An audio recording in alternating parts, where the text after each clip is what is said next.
பாட வேண்டும். தேடி பாருங்கள்.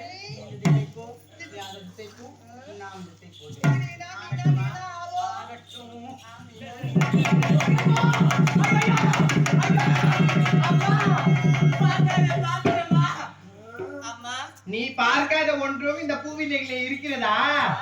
அப்படியா? நான் பார்த்த மிச்சம் தான். ஆமாம். இளவரசியாரே, இந்த மலர் சொல்லுங்க, இந்த மலர் யாருக்கு சொந்தவனம்? பெண்கள் நமக்கு சொந்தமான மலர்வனம். அது மட்டும் கிடையாது, என்னுடைய தந்தை எனக்காக தயாரிக்கப்பட்ட மலர்வனம் தான் இந்த மலர்வன சோலை. உனக்காக தயாரித்தானே? ஆமா. இந்த மலர்த்தை பெண்களுக்கு மட்டும்தான். அது மட்டும் என்னுடைய தோழிகள் உங்களுக்கு மட்டும் தான் சொந்தம். வழி உண்டா?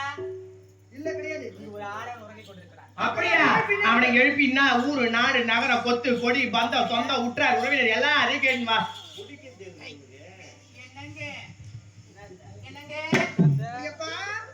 அச்சா கூட பத்ததடா. எங்க ஏந்திரீங்க? ஏந்திரீங்க. இல்ல போயிட்டு வரா. சமாசம் வச்சாதே. நீங்க யாரு எதுக்காக இந்த மலர்வனத்துக்கு வந்தீங்க? யாரும் இல்லாத ஒரு அனாதை தாயி பசி மயக்கத்தில் மயக்கமுற்று படுத்து விட்டேன். அப்படியா? ஆமா, உங்களுடைய பெயர் என்ன? கண்களே தெரியாத இந்த பாவிக்கு யார் வைத்தலன்றே தெரியவில்லை தாயி. ஞானமே இல்லாத எனக்காக வைக்கப்பட்ட பெயர் தான் ஞானமணி தாயி. கேட்டீங்களா? கண்களுமே தெரியாதா? அவனுடைய பெயரு ஞானமணி. அம்மா, அதெல்லாம் நான் கேட்டுக்கொண்டுதான் இருந்தேன். ஊர் என்ன, உறவு என்ன, எல்லாம் அது கேட்டுட்டு வா. அவனுக்கு ஊரு உறவு நாடு நகரம் என்று ஒன்றுமே தெரியாதாம். பசியின் மயக்கத்தால் நம்முடைய மலர்வனத்துல வந்து உறங்கி விட்டான். அப்படியா? எனக்கு ஒரு யோசனை தோன்றுகிறது. என்ன யோசனை தெரியுமா? ஆமா, நான் வரும். நான் மயக்கத்துல இருந்தேன். யாரும் எனக்காக தயாரிக்கப்பட்ட நம்ம நந்தவனாங்களா ஒரு பனியன் தான் இருக்கிறமா? பனியன் தயாரிக்க சொல்லுமா? பனியன் கொடுக்க முடியாது.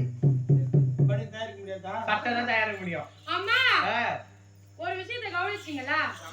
நான் மலர்வனம் ஆடி பாடி வரும் வழியிலே ஏதோ ஒரு குரல் ஓசை கேட்டது, பாடல் ஓசை. அதை நீங்க கவனித்தீங்களா? அந்த பாடல் நீங்களா பாடுனீங்க? நாளா பாடலப்பா. ஏன் நீ பாடுனியா? எனக்கு பாடவே தெரியாது. ஒருவேளை பாடுனியா? நான் எப்படி அதெல்லாம் பாடுவேன்? அதெல்லாம் பாட மாட்டேன். பாட மாட்டேனே.